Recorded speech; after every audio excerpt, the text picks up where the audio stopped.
बिस्मिल्लाहिर्रहमानिर्रहीम। अस्सलाम वालेकुम दोस्तों, आज की नई वीडियो नई अपडेट के साथ मैं आपकी खिदमत में हाज़िर हूँ। दोस्तों, आज की ये इन्फॉर्मेटिव वीडियो आप दोस्तों के लिए कि कौन से मुलाजमीन पर कितना टैक्स लगाया गया है और टैक्सेस में कितना इजाफ़ा किया गया है, आज की तफसील इसी वीडियो पर बनाने जा रहा हूँ।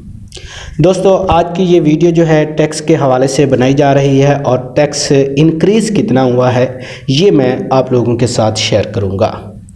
जो 50,000 सैलरी रखने वाले मुलाजमीन हैं उनके ऊपर कोई भी टैक्स इंक्रीज़ नहीं हुआ और ना ही वो पहले से टैक्स देते हैं। आज की ये वीडियो उन मुलाजमीन के लिए है जिनके ऊपर ये टैक्स लागू किया गया है और वो टैक्स की शरह क्या होगी यही आपको बताने जा रहा हूँ। 60,000 सैलरी रखने वाले जो पहले टैक्स देते थे 250 रुपये था, अब वो बढ़कर 500 हो गया है और जो इजाफ़ा किया गया है 250 का। इसी तरह से 70,000 सैलरी रखने वाले पहले जो टैक्स देते थे 500 था, अब वो बढ़कर 1000 हो गया है और इसमें भी 500 का इजाफ़ा कर दिया गया है। 80,000 सैलरी रखने वाले पहले 750 देते थे, अब वो 1500 हो गया है और इसी तरह से उनकी सैलरी में जो इजाफ़ा इनकम टैक्स में इजाफ़ा किया गया है वो 750 है। 90,000 सैलरी रखने वाले पहले 1000 देते थे, अब उनकी भी हाफ इसी तरह से मिलाते जाएं उनका 2000 एग्जिस्टिंग टैक्स हो गया है। इसी तरह से जो 1 लाख वाले हजरात हैं उनके लिए 2500 का हो गया है। इसी तरह से 1,10,000 वाले के लिए जो इजाफ़ा किया गया है 4000 अब बढ़कर 4000 हो गया है। 1,20,000 वाले का बढ़कर 5500 हो गया है। 1,30,000 वाले का जो है बढ़कर 7000 हो गया है। 1,40,000 वाले का 8500, 1,50,000 वाले का 10,000, 1,60,000 वाले का 11,500 इजाफ़ा मतलब इजाफ़े के साथ मुकम्मल।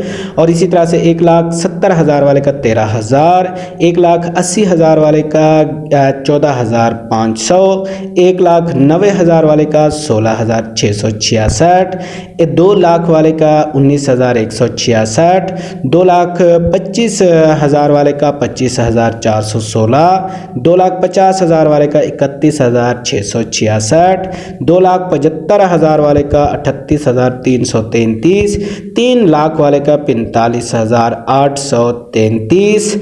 इसी तरह से 3,50,000 वाले का 61,250। इसी तरह से 4 लाख वाले का जो है 78,350।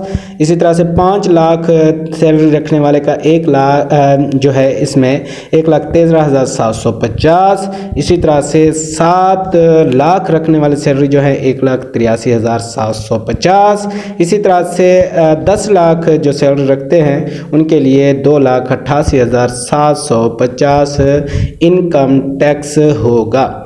मज़ीद इसकी तफसील जो ही हमारे पास कोई नई आती है, अभी तक तो हमारे सामने यही आई है। मज़ीद तफसील के लिए हमारे चैनल का विज़िट करें और हमारे चैनल को सब्सक्राइब करें। आप सामने ये चार्ट देख भी सकते हैं, इसको समझ भी सकते हैं। मेरी जो समझ में आ रहा था मैंने आप दोस्तों के साथ शेयर किया है। मज़ीद अगर आप इस हवाले से कोई भी डिस्कस करना चाहते हैं तो तमाम मुलाजमीन इसमें कमेंट सेक्शन में भी डिस्कस कर सकते हैं। अल्लाह हाफ़िज़, अपना ख्याल रखिएगा।